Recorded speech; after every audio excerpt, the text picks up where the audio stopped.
Hey everybody, what is up? Welcome to another Paragon opinion video. This time around, I'm going to be talking about some of the problems that Monolith has introduced into the game as of late, and there are more than a few of them. But before I discuss those, I do want to preface what I'm going to say with I do enjoy Monolith, as a whole. I prefer it to Legacy.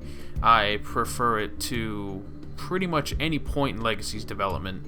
It's just, in my opinion, a little bit better. I like the systems, I like the mechanics. It feels more like a proper MOBA, and it's not without its issues, but I still feel like that it has the perfect foundation to build something even greater than what Legacy could have possibly ever given us.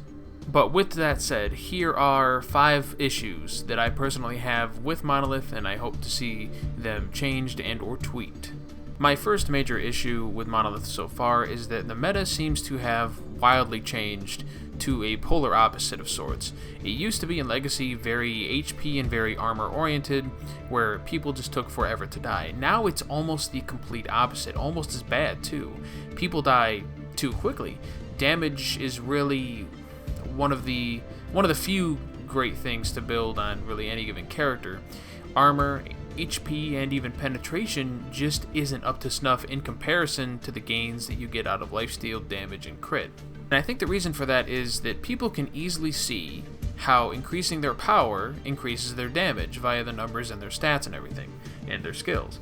But it's much harder to see the difference that extra armor gives you, or extra ability armor gives you, when you equip it, because there's really nothing telling you, how much damage you are actively resisting, as opposed to the damage you get for your skills and everything for building power, right?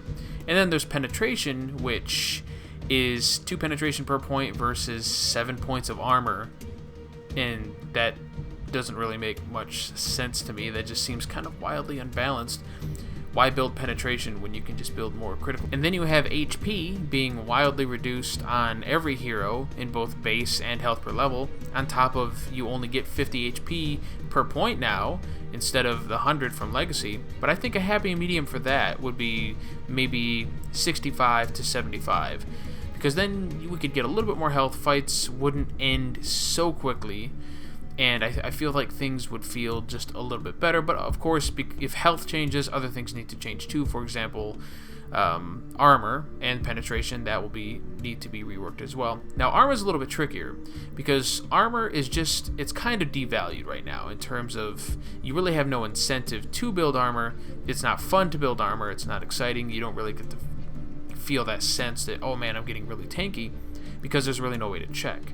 So if they made it so that you could see just how much mitigation you were getting from your basic attack armor or your ability armor, that would be fantastic, on top of maybe boosting it just a little bit so it's a bit more viable than it is right now. And then you have penetration, which just needs to be flat out increased, as well as put on par with what we're getting out of building straight damage, critical chance, and critical damage.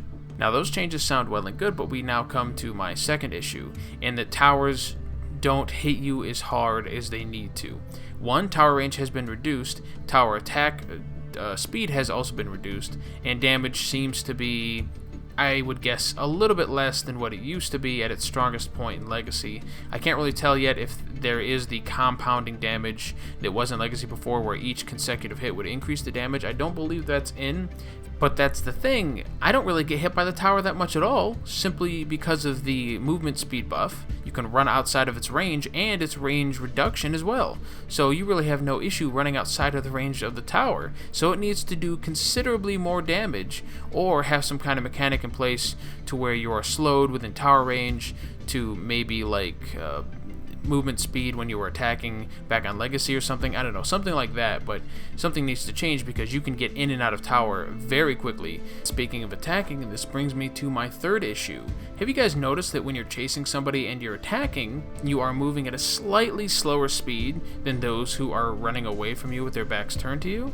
Well, in my testing with people like Greystone and melee heroes, and even ranged heroes to some degree, when I'm hitting them with my basic attacks and I'm trying to, kill them, and they're running away from me, it only takes 1 or 2 basic attacks from me to get out of range of them because they're moving at a faster speed than I am while basic attacking. I find this kind of an issue because if you are playing a hero who doesn't really have a built-in crowd control like a stun or a slow that is, you know, strong enough to the point where you can get a couple of hits in for free, then you're going to have a really hard time chasing people down, because all I have is, say, Greystone, is my jump, which gets me into melee range for maybe 1 or 2 basic attacks, and then bam, they're out of my melee range again because they're moving faster than I am because they're not attacking and I am.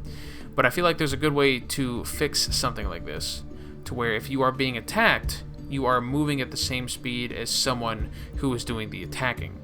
If you are able to get out of range of their attacks using one of your movement abilities or one of your teammates helping you, then yeah, you're going to move back to normal regular speed. But if you are attacking and or being attacked, then you should move at that same speed. And I feel like that simple change to where your speed is affected by whether you are attacking or being attacked would benefit the game in a couple of ways. One way would be that you wouldn't be chasing enemies all over the map, and 2, teamfights would end faster and objectives can be taken faster, thus you have faster games, which I know Epic has a hard-on for. And I'm not talking about 20 or 30 minute matches, but you know, like a reasonable amount of time, like 40, 50 minutes at the max, to where you can get a full game in, everybody hits 60 CP pretty easily by that time, and you wouldn't have those annoying moments when you have an enemy down to like 50 health, but you're unable to catch up to them, even with your movement abilities or crowd control, just because they're just that far away and your basic attacks aren't hitting them and you have to let them go, which really wasn't the case in Legacy at all, and that's something I miss. And that's a pretty great segue into my 4th issue, and something that I also miss: the inhibitors respawning. I have missed this mechanic since its deletion, and while at first it was pretty invigorating to get that sense that, oh yeah, their inhibitors down, the game is ours, but at the same time it's not exactly fair when minions themselves can push inhibitors, you know, without really any input from any enemy player, aside from maybe starting a slow push a couple of minutes ago.